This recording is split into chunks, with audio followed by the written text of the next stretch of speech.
Hello dear friends, welcome back to your channel. ഇത് നല്ലൊരു മഴ ദിവസമായിരുന്നു കേട്ടോ.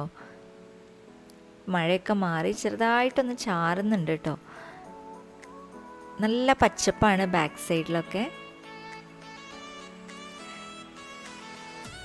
ഇത് ഞങ്ങളുടെ ബാക്ക് സൈഡിലുള്ള തെങ്ങാണ്.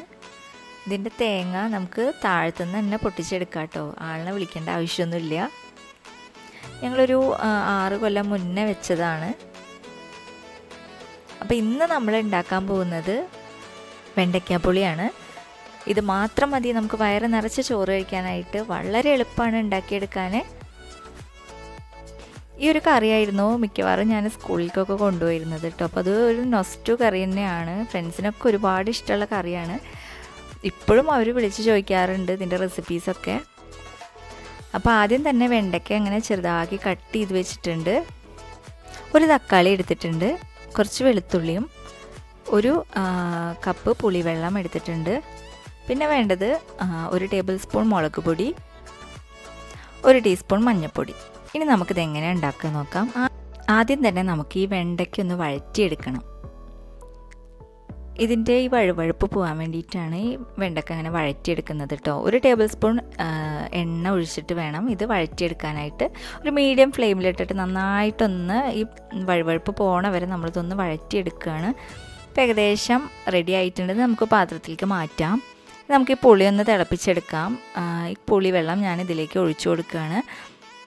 അതിലേക്ക് തക്കാളി ചേർത്ത് കൊടുക്കുക, പിന്നെ മുളക് പൊടി, പിന്നെ മഞ്ഞൾപ്പൊടി, പിന്നെ നമ്മൾ നേരത്തെ കട്ട് ചെയ്ത് വെച്ചിട്ടുള്ള വെളുത്തുള്ളി ഉണ്ടല്ലോ, അതും ഇതിലേക്ക് ചേർത്ത് കൊടുക്കുക. ആവശ്യത്തിന് ഉപ്പും ആഡ് ചെയ്ത് കൊടുത്തിട്ട് നന്നായിട്ടൊന്ന് തിളപ്പിച്ചെടുക്കണം കേട്ടോ.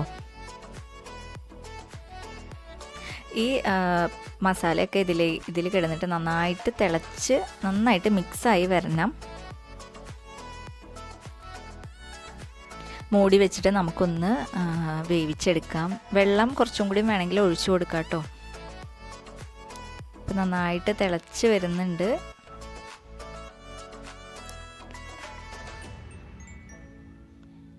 ഇനി നമുക്ക് ഇതിലേക്ക് നമ്മൾ നേരത്തെ റെഡിയാക്കി വെച്ചിട്ടുള്ള വെണ്ടയ്ക്ക ഉണ്ടല്ലോ, അത് ഇട്ട് കൊടുക്കുക.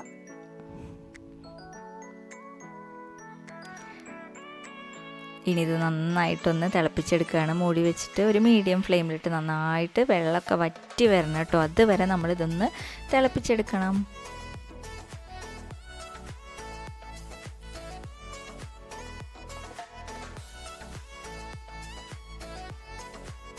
നിങ്ങൾക്ക് ഇങ്ങനെ വേണമെങ്കിൽ ഇങ്ങനെയും കഴിക്കാം. കുറച്ചും കൂടി ടേസ്റ്റ് നന്നായിട്ട് വെള്ളം വറ്റിയിട്ടുള്ളതാണ് കേട്ടോ. അപ്പോൾ നമ്മുടെ വെണ്ടയ്ക്കൊക്കെ നന്നായിട്ട് വെന്ത് വന്നിട്ടുണ്ട്. കുറച്ചും കൂടിയും വെള്ളം വറ്റിയിട്ടാണ് ഞങ്ങൾ ഇവിടെയൊക്കെ കഴിക്കാറുള്ളത്. അപ്പോൾ നിങ്ങൾക്ക് ഇങ്ങനെ മതിയെങ്കിൽ ഇങ്ങനെയും കഴിക്കാം കേട്ടോ. അപ്പോൾ കണ്ടോ, വെള്ളമൊക്കെ നന്നായിട്ട് വറ്റി വന്നിട്ടുണ്ട്. അപ്പോൾ നമ്മുടെ അടിപൊളി വെണ്ടയ്ക്കാപ്പുളി റെഡി ആയിട്ടുണ്ട് കേട്ടോ. നല്ല ടേസ്റ്റാണ് ഇതിന്. ഇത് ഒന്ന് കടുക് വറക്കണം. അതിന് വേണ്ടിയിട്ട് ഞാനിവിടെ ഒരു ചെറിയ തടുക്ക വയ്ക്കുകയാണ്. അതിലേക്ക് വെളിച്ചെണ്ണയാണ് ഒഴിച്ചു കൊടുക്കുന്നത്. ഇനി കുറച്ചധികം തന്നെ കടുക് ഇട്ട് കൊടുക്കുക. എന്നിട്ട് നമുക്ക് കുറച്ച് വേപ്പിലയും കൂടി ചേർത്ത് കൊടുക്കാം കേട്ടോ. ഇനി ഫ്ലെയിം ഓഫ് ചെയ്യുക. നമുക്ക് ഇതിലേക്ക് ചേർത്ത് കൊടുക്കാം. കുറച്ച് നേരം ഒന്ന് മൂടി വെക്കണം, എങ്കിലേ ഈ മണമൊക്കെ ഈ കറിയിലേക്ക് പിടിക്കുകയുള്ളൂ നന്നായിട്ട്. അപ്പോൾ ഇതാ നമ്മുടെ വെണ്ടയ്ക്കാപ്പുളി റെഡി ആയിട്ടുണ്ട്. ഇത് മാത്രം മതി ചോറ് കഴിക്കാനായിട്ട്. നല്ല ടേസ്റ്റാണ്. നിങ്ങൾ ഒരു പ്രാവശ്യം ഉണ്ടാക്കി നോക്ക്. എന്നിട്ട് അപ്പോൾ എന്തായാലും നിങ്ങൾക്ക് ഇഷ്ടമാവും അത്. വീഡിയോ ഇഷ്ടപ്പെട്ടാൽ ഒന്ന് ലൈക്ക് ചെയ്യാൻ മറക്കരുത്. അതുപോലെ തന്നെ സബ്സ്ക്രൈബ് ചെയ്യാതെ കാണുന്നവരൊന്ന് സബ്സ്ക്രൈബ് ചെയ്യുക. അപ്പം ഇനി ഇതേപോലത്തെ സിമ്പിൾ റെസിപ്പീസായിട്ട് വരാം അടുത്ത ദിവസം. Thank you.